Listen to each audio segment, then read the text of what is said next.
Take me out to left field. Give me a shot of Fireball.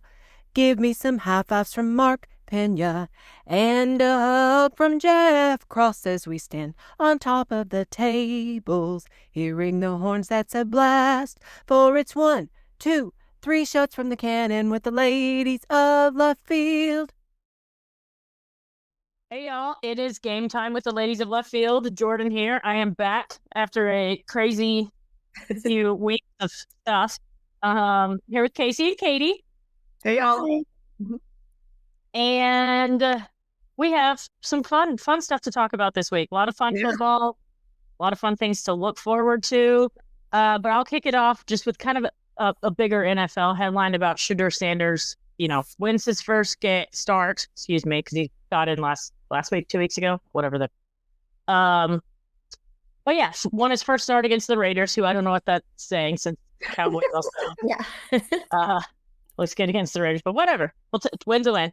The Browns are being super duper weird about who's going to be their starter moving forward, but I think the general sentiment is that it should be Sanders from like media pundits and fans and stuff. So keep an eye on that to see if Sanders actually starts and plays well, or if he starts just because everyone else doesn't want to see Gabriel play. And it was super cute watching Dion. He was a very proud papa. Oh, they did a lot and how he was so proud. It was real cute. All right, I'll take us through the NFL a little bit more. A couple of coaching fires. The New York Giants fired their defensive coordinator, Shane Bowen.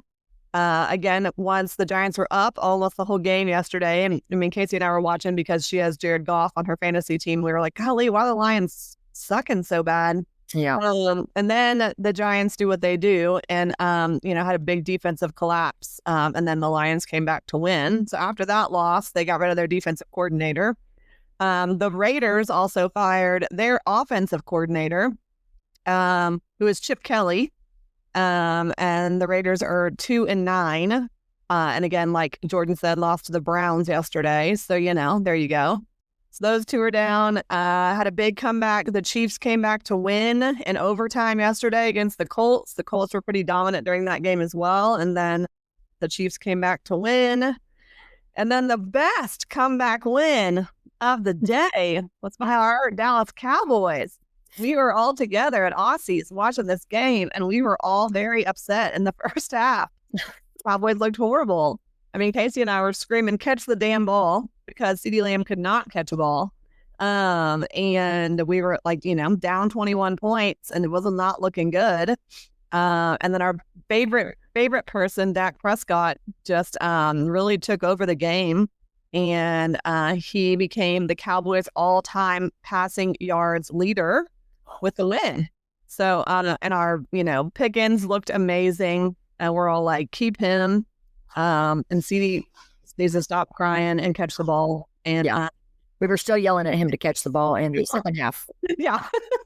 Oh, and then I just want to highlight one play, number 38, Clark on special teams. It was just a relentless, awesome play. He got pancaked at some point, knocked down twice, just kept running, kept going for the ball, and then forced that fumble. Which was super awesome. So it was everybody's teach your kids that, if you get pushed down, get back up, keep going. And he ended up with a really awesome play. So it was fun. It was fun to watch the Cowboys win and beat the Eagles. That was amazing. So it was. It was a great win. Yes. Yeah. So fun. Yeah. I had to watch the last 2 minutes on the airplane because it was literally my flight home to Charlotte was taking off, and luckily we're still on the ground, so it's fine. I'm not getting in any trouble with the FAA. Yeah. It was definitely hey, your phone should be in airplane mode. And so I had my phone just sitting next to my leg, and I had the window seat. And so I was listening to it. You're yeah, sure it is. After we finish this game. Yeah. Exactly. Exactly. So close. It was me, and there was one other guy that I could see across from me was watching it too on his phone. There's more than one of us. Right. Well, and then my headline is that our own Arch Manning for Texas had a stellar game on Saturday against Arkansas. He was the first quarterback at Texas to score a touchdown passing, rushing, and receiving. Now, since Bobby Lane did this, I was curious because you read one article and they're saying he's the first ever, and then I saw in a story on Texas Longhorns.com them reference Bobby Lane, so I even looked it up, and Bobby Lane did do this. Maybe they don't count it like as records because it was in the Cotton Bowl. I don't know. I'm not sure. I'm not sure where that was coming from as far as, being the only one to do it. And then all of a sudden, then the next sentence, well, no, Bobby Lane did it. Bobby Lane did it, though, in 1946. Wow. So a long time ago. And Arch is the first one in like over 10 years to have done this in the SEC. And the other one was Dak Prescott. That's wild. Yeah. Yeah. Yeah. We were saying it was, I guess, the year that Mississippi State was number one for a while. And we were like, I don't remember Mississippi State ever being number one. Like, that's funny. Yeah. I think that was in our, but still we were knee deep in the Big 12. So we really weren't giving a shit about the SEC, Yeah. Except just being annoyed by them. I know I'll say it. I mean, Mark was making fun of me and he was like, Katie did not complain one time about Arch making during the game. I was like, that means he played good. And he played great. He played great. He played all 4 quarters as well. Best game he's had. That was for Arch. So it was awesome. He needs that right now, heading into this week. We're just to keep it going now. Keep it going into A&M. So we were also laughing that there was a Texas fan right behind us that is not a fan of Michael Taft, but yelled and pointed out every mistake he ever made.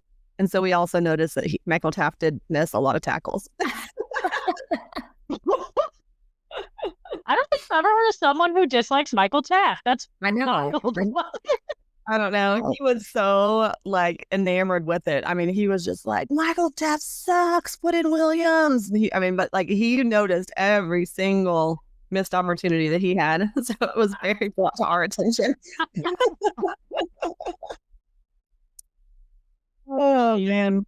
Yeah, it was fun. Other than that, I will say PJ Pena, that was her. I feel like the game she paid the most attention to. She was on her chair, watching the entire game, cheering, everything. She was very, very into it. Super fun. Was she just kind of figuring out what was happening, or were you explaining anything? She definitely was asking questions. She was like, okay, so when when we have the ball, we want to get touchdowns. And I'm like, yes. And then she's like, when we don't have the ball, we want to block them from getting touchdowns. I was like, yes. And so she was watching that. I was like, yeah, we want to tackle. Anyway, so it was fun, but she was totally into it. And like I said, standing on her chair, lady behind us, I was like, sorry. I was like, but she can't see otherwise, I mean, she's looking at people's booties in front of us. Yeah. It was so nice. She was like, no, I get it. I totally understand. I was like, okay. I was like, you can see around her though? She was like, yes.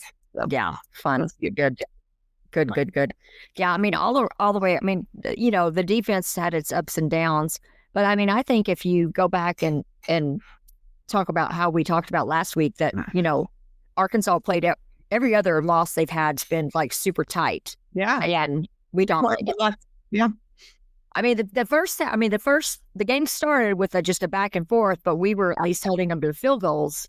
They were scoring on their drives and then we were answering, but luckily we were, field goal and then going to, we get a touchdown. So we were getting that little bit of a cushion. Yeah. And then it was we're really leading by 1 point at halftime? Yeah, it was 21-20. And then it was everybody kind of, but even in the first half, we finally each stopped each other. Yeah. So it wasn't a continual scoring on every possession in the first half. Yeah. People kind of got into their rhythm a little bit more, I guess, if you will. And then our defense, again, they, missed some plays, but also made some great ones that Colin Simmons forcing that fumble and then LaFleur picking it up and running 50 yards. That was pretty awesome because that was coming right at us. Yeah, that was awesome.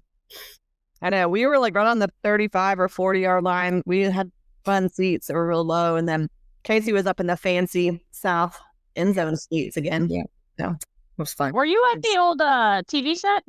That's what that photo looked like. With the Me? kind of up in the corner on. Yeah.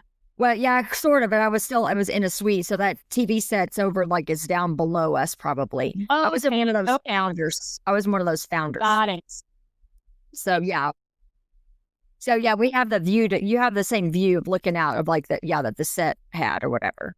Yeah, I have so finally I think I really do I saw that glass and I was like, I think I've been there before. yeah, I really do believe that this Friday will be our first time to sit in our seats, our real seats.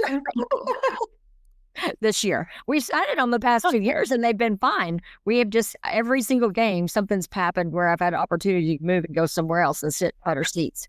So I have, but I'm not expecting any fancy things happening this week. It's it's A&M. Tickets are out of control from what I understand. So They are. So, but and then speaking of that, since that leads into that, that's who our next opponent is, and that's going to be a lot. It's going to be fun though. I think. I feel like our guys are ready, and we are at home, so our fans. The crowd's going to be amazing. Yeah, hopefully there's not too many Aggies there. Hopefully it's. I hope they don't have their entire band. Oh, I know. well, that's going to be lots. Yeah. But agreed. I think it's going to be a good game. I think we definitely, our offense really showed up, and I think with Arch playing like that, I think our defense needs to play better. But I think it gives us a shot, and I think we have a lot of a lot of confidence going into the A&M game. And Anthony Hill didn't play this past week, and he's supposed to play this week, so that gives us added coverage at the line. Gives us added like pressure abilities. Yeah, Mike and I were talking about him during the game. I was like, and he was like, well, Anthony Hill coming back is going to make a big difference. It's like with the Cowboys. The Cowboys defense is already all of a sudden so much better. It's like, well, you get one or two guys, then everybody else can play their position better. Right. Like all of a sudden, Bland is not sucking as bad because he doesn't have to, he has other people good around him. So he's not going to like overplay or play out of his position. Mm-hmm. So that's good. I'm excited. I don't know where we're sitting. I don't know if we're going to sit in the Terrace Club or in the North End Zone Club. We'll see. What y'all can find. We'll see what we can manage. Yeah. Mm-hmm. Are you coming in? Are you coming in to Austin? No, my dad's coming to town. No, that's right. My dad's coming to Charlotte. So I will just be staying here and watching. I'll go watch with the Texas Texans, which should be fun. That's where I watched last year. We have a good little group. Hopefully the game goes well. I just feel weird about it. My problem that I'm having right now is that everybody else thinks that Texas is gonna like pull it off. So now that I'm hearing that everyone else feels confident in Texas, I'm like, well, hey, hold on, I don't like that. Yeah, exactly. I haven't heard much. I mean, I haven't been listening to anybody talk about it yet. So I'm just kind of like, gonna just go with the flow of, okay, Yeah. Same. I'm just going to try to, I don't know, keep my head down and hope for the best. I think that's kind of how I went into the Arkansas game, just thinking like, okay, I think, I don't want them to have like some kind of weird confidence. They just need to play good. Yeah, exactly. Play good. Well, Jordan, I'm new at the game. Right. Yeah, he went. Is she dating an Aggie? That's what I thought. I saw that. Yes. Yeah. So, I gave her so much help. Of course, you should. Oh yes. No. Yeah, she was there this week. I had quite a few friends there this weekend. Makes sense. Did y'all see Logan's shirt? Yes. Mark took a picture. Mark was like, I saw him. He came up and like we, said hi, gave him a hug, and Mark's like, wait, I have to take a picture of this shirt. So you describe the shirt so our listeners can hear the shirt. Yes. Go ahead, Jordan. Tell us. So if you remember, was it 21, 22, one of the years that Arkansas played in the College World Series and they dropped the ball in the right foul area and went on to lose. Was that the LSU series? I think so. No, I think they lost to somebody. I want to say they might have lost to like Oregon State or I don't know. I could be wrong, but because that was when they lost. It would have been the third out, right? Yeah. Yeah. And because Barn and I were at his grandfather's, and I was laughing. Oh my God. I mean, Charles didn't care. Charles didn't care about Arkansas, I don't think. I mean, but even though they have the Arkansas family ties, but yeah, so I had to be like, you know. Yeah, Mark put it on Twitter. He took a picture of Logan and put it on Twitter. Love it. Yeah. Oh, That's such a good shirt, though. So it's the Logan shirt is just a photo of Arkansas dropping that ball and losing in the College World Series. I'll tell you what, another thing Arkansas is not great at. So they're really good in the. Oh, wow. That was longer ago than I thought. Oh, my gosh. Yeah. And it was against Oregon State. Oh. Case. Yeah. Okay. And then, and then they had their whatever, all that throwing the ball all around this year. In the, we're trying to get to the championship, and they were like throwing the ball all over the infield where it was like, what are you doing? Oh, yes. I remember that now. Oh, good time. Poor Arkansas. They'll get it together. Poor Arkansas. It was good, but that was a hilarious shirt. Yeah. Logan. So funny. The ultimate. So. Oh, yeah. Go ahead. I was just going to say, this week, comes all of the rivalry games are coming up this week. So, of course, the Longhorns play the Aggies on Friday. You also have Ole Miss, Mississippi State. Who knows what the hell's going to happen there because Lane Kiffin is like throwing curveballs at everybody with all this nonsense. So we'll get back to that. Georgia plays Georgia Tech. I mean, go Georgia Tech, maybe. Come on. Alabama at Auburn and Florida State at Florida. So it is the week of rivalries, which should be fun to watch. And yeah, Lane Kiffin, he's going to share his announcements right after this game. Maybe he's going to LSU. I don't know. It's so weird. This is the strangest coaching situation ever, y'all. I agree. And I don't know why he doesn't just come out and say one way or the other. Cause I don't know if you have and it may be that he's genuinely torn. Like I assume LSU's throwing as what did I say? Like, is it 10 million something? Yeah. Like LSU's trying to throw money at him, which again, Katie goes back to the thing you keep bringing up is where are they getting this money if they can't? This is why they're trying not to pay Brian Kelly. So right. Yeah, exactly. But they're trying to figure out how to not pay Brian Kelly. Like they're saying this was not due to wins and losses; it was due to some other reason. But that's bullshit. And then we're on finding random money to throw at Lane Kiffin. But then Ole Miss is also saying Ole Miss has come out to say they will not be outdone by money. So if Lane, that whatever LSU offers, they are willing to match to keep him there. So that it will just be his choice. That's what they're trying to say. That if he goes because he wants to. And then then you hate that too because it's like. I can't imagine, and I know we're not in the locker room, but I can't imagine being a player going through this right now where you're like, I'm trying to play for this guy who is about to do all these unprecedented things at my school, and there's still half the media focus on, well, he might be leaving to go to a conference rival. And who did they have? They sent out some of their players today. Trinidad Chambliss was one of them. And maybe the good thing for Ole Miss is the players still seem very confident in Lane. And are still supporting him and saying the locker room's great. But I just can't imagine if I was there and you're trying to focus on your rivalry game while also listening to everyone ask you if you're cool with your coach leaving to go to LSU. Well, and Ole Miss is good, y'all. I mean, it's not like they're bad. This is the best they've been in their history, I think. And so it's all this is going on while this team is good.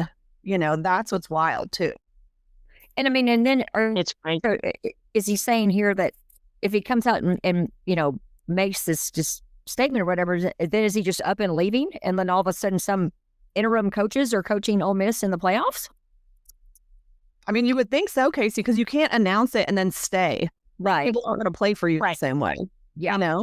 Yeah. Right. That's why the whole thing is crazy. I mean, they're telling you, I'm going, don't you want to actually coach in the playoffs? Don't you want to be a playoff coach and not have to go to another school and rebuild? I mean, geez, you've already you're what's the point? I don't know. Yes, that's the thing that confuses me is what's the point? Like LSU, I get it. LSU, and the one, I think it was on game day, Saban was like, I think Pat McAfee said something about, like, it's okay to stay in a place that you've built this up to, that you're having success at, and just continue to have success there. Like, you don't have to, once you do well at one place, go somewhere else. Right. You could just stay on it and continue being good. And certainly not in the SEC. You're already at the level. I mean, I don't get it. The one thing I did hear is people are saying, like the capacity for Ole Miss to bring in NIL money year after year after year, they think seems limited, where that is not limited at LSU. People are going to insist on it. Wait, how? I mean, who's? I don't know. I'm like, where's the money coming from? But still, people do that. That's what people are saying. People do it in Louisiana, right? With, maybe oil money, but I mean, they already paid for their baseball team. I mean, they already spent a fortune there. They did, yeah. So it's like whatever. But that's one of the reasons people say is if he goes, it's because like sustainability, to be able to make this NIL. I don't know. I mean, I think it's crazy. The whole thing, I think, is literally you're 10-1. This is the best your program's ever been. You're number three in the SEC right now. It's just crazy to me that he would leave when this current team you're coaching is this good. So yes. Yeah. I was just about to go up and look. When was the last time Ole Miss football SEC? I'm trying to think of the last time Ole Miss won the championship, because probably with a Manning. 1963. Yeah. Right. And here's the thing. One thing I was going to say is the scenarios. Like, it does get a little weird. They may not make it to the SEC championship game, but Alabama gets in with a win. Yeah. A&M gets in with a win or an Alabama and an Ole Miss loss. Yeah. Georgia gets in with an Alabama loss or an A&M loss. Ole Miss gets in as long as they win, and then Texas beats Texas beats A&M and Alabama loses. So, like, it's weird but not unheard of. You could potentially play in and maybe win the first SEC title since 1963. Right. But you're going to... Or they can skip the SEC and just go straight to the playoffs, which is like what we've talked about as well, which is also kind of to me, is a little bit of a gem move, because you don't have to play an extra game and maybe get players hurt. You just get to skip that and go straight to the playoffs.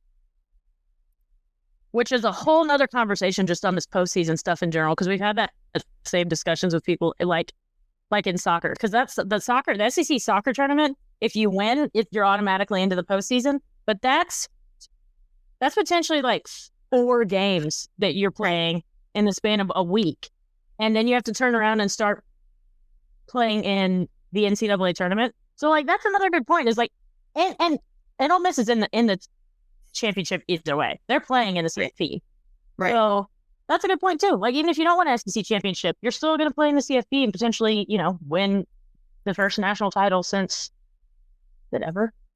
Yeah, well, these are the conversations about should we still be having conference championship games, because it's not, if you're a Notre Dame and you don't have to play that game and then you get to rest, you know what I mean, and you have nobody in jeopardy of getting hurt, and so it's like it doesn't feel like it's an equitable situation. So at the same time, it's like if we're going to do this expanded college football playoff, maybe we get rid of these conference championship games.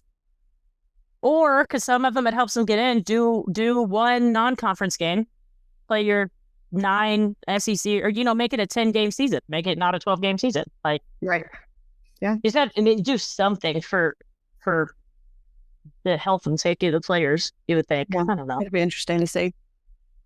It'll be interesting to see people who play in their conference tournaments, and then if that ends up helping them get into the football playoff, or if it hurts them, and then there's going to be lots of talk about that if it ends up negatively impacting some schools, so there's that. And then did y'all talk about last week about, I thought it was when I was listening to last week's episode, about the teams who had the first round bye in the CFP have also actually done worse.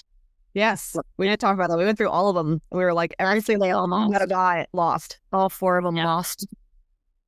Which, I mean, that's the first year of it. I mean, this is only. I think we sort of act like we, have been doing this for like 10, 20 years now. And I'm like, this is only year 2 with the 12. Yeah. Yeah. And then, but I think but for us, I think we're just like, but we went the past 2 years. Yeah, exactly. I know. Yeah. There is a 4% chance for Texas to make it. The 4%. the official all-state predictor who does all the analytics for predicting it, Texas has a 4% chance today. I don't know if that's true. I think I saw something where maybe it goes up to like 9 if they beat A&M. So there's a chance. Should not have lost to Florida. I know. That's the truth. That's the truth case. All right. So other news in our Longhorns, our volleyball team, speaking of conference, championships, we're in it. So we're in the semifinals of the SEC. We play the Aggies tonight. For us, it's Monday night. So by the time this drops, we will know if we beat the Aggies in volleyball, and then hopefully beat them in football too. It's a week of playing the Aggies. So go Lady Longhorns volleyball team. Yeah, they'll and then whoever wins against in the A&M Texas matchup will face either Kentucky or Tennessee for the championship. So I guess that's all I'm assuming that's all the top 4 teams. I know Kentucky's really good. I know A&M was good. I'm assuming Tennessee was up there as well in it. Yeah. So we lost to Kentucky earlier in the season, and we also lost to the Aggies earlier in the season. So hopefully we can redemption tonight. That's why I was going to look at how many of those teams left were ones that Texas lost to. So it should be and Tennessee, didn't the Tennessee game go to 5 sets? I think I'm pretty sure that was like a long 5-setter.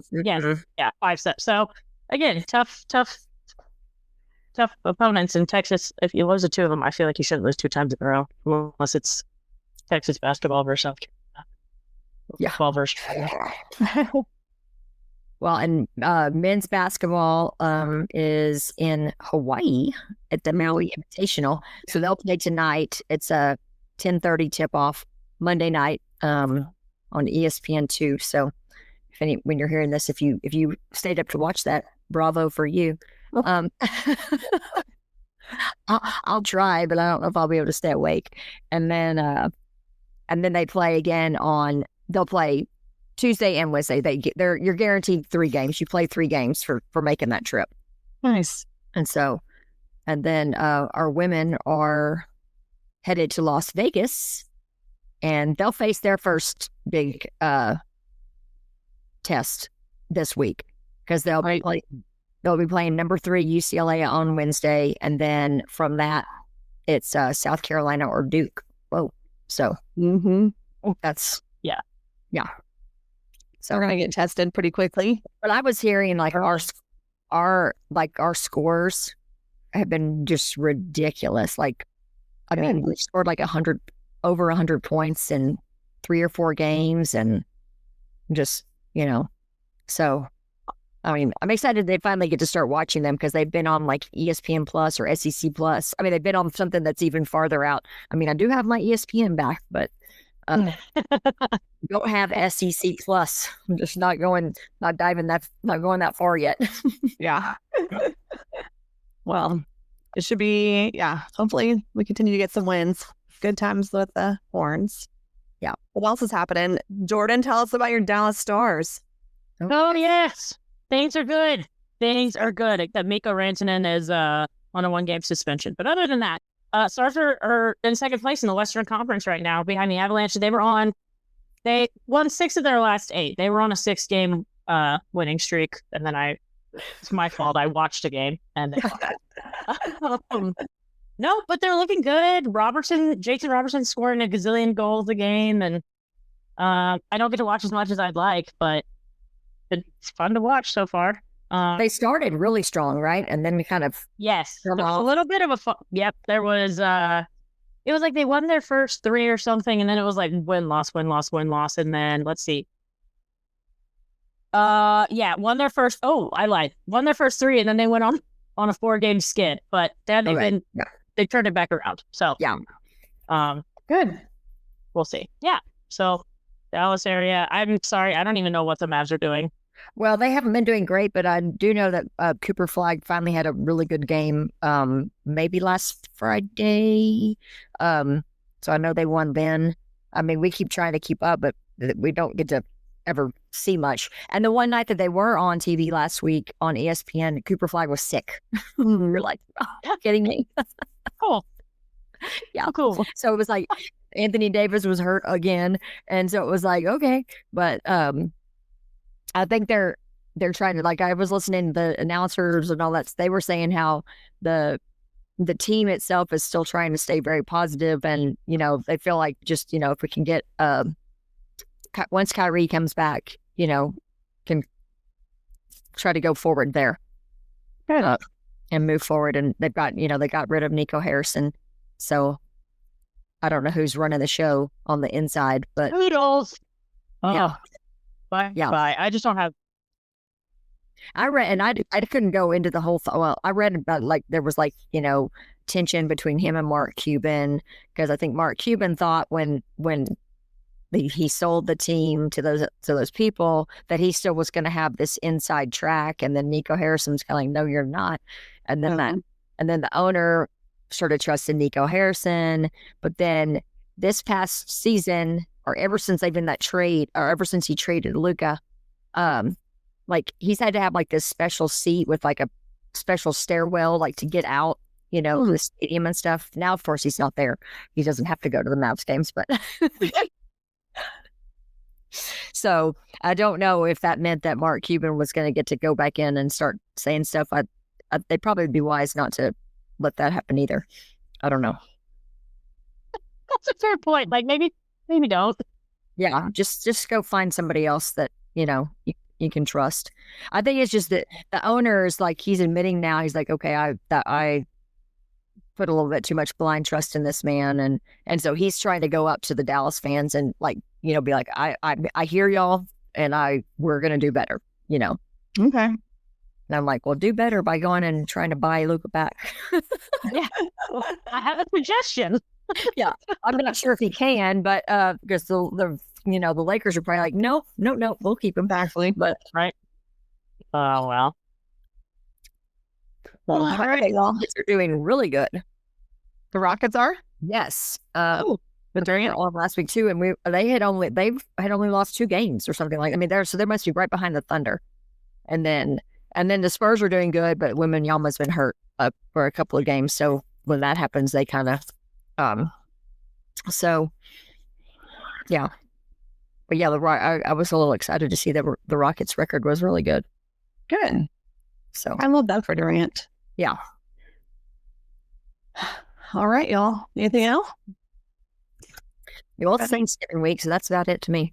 I was looking. I did randomly look at the NFL standings when we were talking about that. Mm-hmm. Even because yesterday we were talking about too. Some of the. I mean, it's shocking to me, that the Bears are leading the NFC North. I know, and they're ahead of. Well, I guess the Packers have a fractional lead over the Lions because of the tie. I get with us Because of the tie. Yeah. I mean, and then you have the Buccaneers and the Panthers. They're 6-5, both of them. The Rams are dominating, but the Seahawks are right behind them at 8-3. So it's kind of crazy. it is crazy. It's kind of strange teams. I refuse to really think the Bears are good, but then maybe they're good. I don't know. Caleb Williams. I don't know. We'll see. I know. It's what? Hey, y'all know who's tied at the top of the who's tied with the Bucks? Who? The Panthers, right? Carolina Panthers. Yeah. There you go. Yeah. I think people here are just shocked. They're winning. Why are we winning? What? Oh, it's great. That's funny. Great. Oh, the Texans have kind of come on after squandering quite a few games there in the beginning. They've won 3 in a row. But the Broncos have won 8 in a row. And I don't know. Yes. I'm having a hard time from thinking the Broncos are good, because Bo Nix is not a very good fantasy quarterback. Yeah, and the Patriots Not a lot of 9 points in a row. I'm like, how the hell are y'all winning when you're not scoring any points for me? It's you get 15 points a game. Yeah. Real annoying. Hey, oh, that's right. I was bummed I was not on last week to discuss how I got absolutely robbed. You did. I was so sad for you, Jordan. Yeah. I thought for sure that I was like, oh, I'm gonna lose, and then the Cowboys like did not let your running back at any points. Oh, so dumb. Oh, yeah. Girl's only beating me 152 to 73. Oh, wow. Dang. Well, they've got a tight one. Kelly's Christian McCaffrey plays tonight. So right now Kelly's losing, I think, to Jackie, but she has a chance to squeak out that win. So we'll see what happens. I'm sure Cheryl's rooting for Jackie. Then Cheryl's running back, she had Gibbs for her running back. He got 50 points, y'all. 50 points. 50? 49.9 points. Oh, He got 50 and Jared Goff got 18. you know what? Great. How? I don't understand. How many touchdowns? 219 rushing. Oh my, that's insane. Yeah, Yeah. exactly. Wild. So there you But go. it's like I think Josh Allen.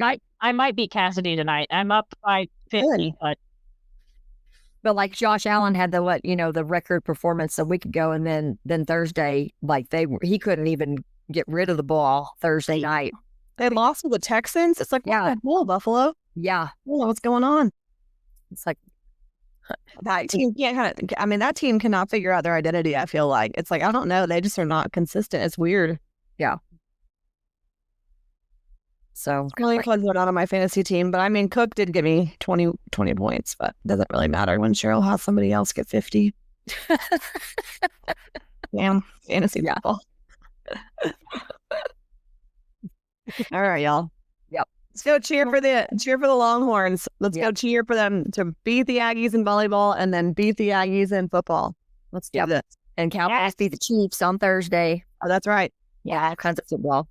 There we go. So, and everybody have a wonderful, happy Thanksgiving. Yeah. Happy Thanksgiving, and we'll see y'all in left field. In left field. happy Thanksgiving to you, left field.